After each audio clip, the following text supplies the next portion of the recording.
సంపాదించుకుంటామని ఆశపడి పెట్టాం సార్. మీరు ఎంత పెట్టారమ్మా? మీరు ఎంత పెట్టారు? సార్ మాకు మేము అందరూ మార్కెటింగ్ కంపెనీలో చేస్తాం సార్. మన నెట్వర్క్ మార్కెటింగ్ లో చేస్తాము. అందులోనే మధు అనే పర్సన్ మాకు పరిచయం. మాతో పాటు పని చేసినప్పుడు అతను చాలా చిన్న వయసు. మాతో పాటు పని చేస్తూ బయటకు వెళ్ళేసి ఒక 4 సంవత్సరాల తర్వాత ఐఫైగా మళ్ళీ మా ముందుకు వచ్చింది సార్. ఐఫైగా మా ముందుకు వచ్చి డబ్బులు ఇన్వెస్ట్మెంట్ చేస్తే చాలా లాభాలు వస్తాయంటే కూడా నేనైతే నమ్మలేదు సార్. అందరి సంగతి పక్కన పెడితే నేనైతే నమ్మలేదు. మళ్ళీ మా కో టీం వాళ్ళకి ఒకసారి ఇదే బిజినెస్ ప్లాన్ గా నడుస్తా ఉంటే ఫోన్ చేసి ఎక్కడున్నారు అంటే మంగ్లీ వాళ్ళ గృహ ప్రవేశంలో ఉన్నాం మేడం, ఒక్కరం కాదు 4 వాళ్ళ అందరం వచ్చినాం. దీనికి మంగ్లీ మేడంకి ఏం సంబంధం అంటే మంగ్లీ వాళ్ళ సిస్టర్నే కదా అతను తెలియజేసుకునేది. గృహ ప్రవేశానికి వచ్చినాము, త్వరలో ఎంగేజ్మెంట్ ఉంది, వీళ్ళందరూ కలిసి కొన్ని బిజినెస్ చేస్తున్నామని మాకు చెప్పింది సార్. ఇప్పుడు అమ్మ మీరు డైరెక్ట్ మంగ్లీతో మీరు ఎప్పుడైనా మాట్లాడారా ఈ విషయం గురించి? ఎట్లా మాట్లాడతాం సార్? ఇప్పుడు మాది నెట్వర్క్ మార్కెటింగ్ అని చెప్తున్నారు. ఇప్పుడు కంపెనీ ఎంపీ వచ్చి మాకు వచ్చి డైరెక్ట్ గా ప్లాన్ చెప్పి ప్రెజెంటేషన్ ఇచ్చి మమ్మల్ని ఐడియా అయ్యారు కదా సార్. డిస్ట్రిబ్యూటర్స్ డబ్బులు ఎలా ఇచ్చారు? డబ్బులు డైరెక్ట్ డబ్బులు ఇచ్చారా? సార్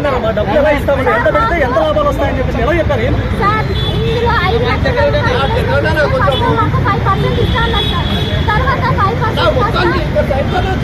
ల్యాండ్ ఇచ్చి సార్ ల్యాండ్ ఇచ్చి ముందుకు వస్తే బాగుండు. ల్యాండ్ ఇచ్చి మాకు రిటర్న్స్ ఇస్తామన్నారు సార్. అందుకు మేము ఆశపడ్డాము. ల్యాండ్ ఇచ్చి రిటర్న్స్ మేము పెట్టాం, మాతో పాటు ఇంకా చాలా మంది పెట్టారు సార్. ఇప్పుడు వచ్చేసి గత కొన్ని రోజులుగా మధు అనే పర్సన్ మాకు కాంటాక్ట్ లో లేదు. అతనికి ఎన్ని మెసేజ్లు పెట్టిందో చూడండి.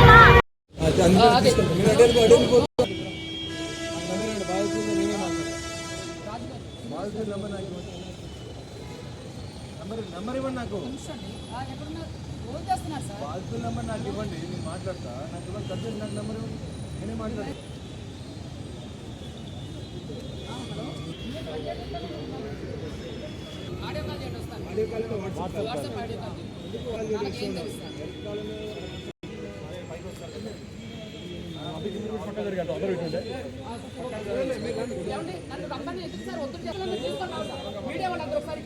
అని చెప్పేసి దేని గురించి సార్ మీరు ఒత్తిడి చేస్తారు? నేను తీసుకొని వస్తాను సార్. అంటే బాధితుల తరపున కేసు వేసిన బాధితుల తరపున అడ్వకేట్ మీ తరపున లోపలికి రండి. నేను బాధితులు తీసుకుని లోపలికి వస్తాను. నేను బాధితులు తీసుకొని లోపలికి వస్తాను సార్. నేను బాధితులు తీసుకొని లోపలికి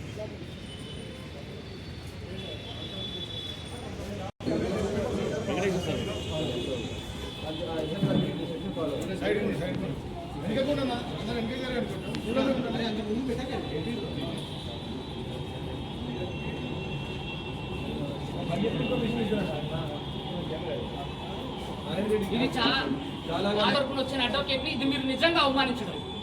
బాధితుల తరపున వచ్చిన అడ్వకేట్ ఇది నిజంగా అవమానించడం. మీడియా మిత్రులు అందరూ కూడా గమనించండి. నేను కేసు పెడితే 2 వారాలు టైం తీసుకున్న సీఏ ఇస్తారు. ఆవిడ కేసు పెట్టడంతో 1 రోజులోనే చేస్తారు. ఇది ఎక్కడ సార్? సార్ నేను ఎప్పుడు సార్ ఇచ్చింది? 22వ తారీఖు ఇచ్చేసారు కంప్లైంట్. ఈ రోజు మరి మంగ్లీ గారు ఎప్పుడు 1 రోజు అయితే సార్ నాకు ఫోన్ చేశారు కదా, ఏఎస్ఐ గారు ఫోన్ చేశారు సార్. ఏఎస్ఐ గారు నిజంగా సార్ ఇది చాలా అన్ఫేర్ సార్. మేము కూడా యూనిఫామ్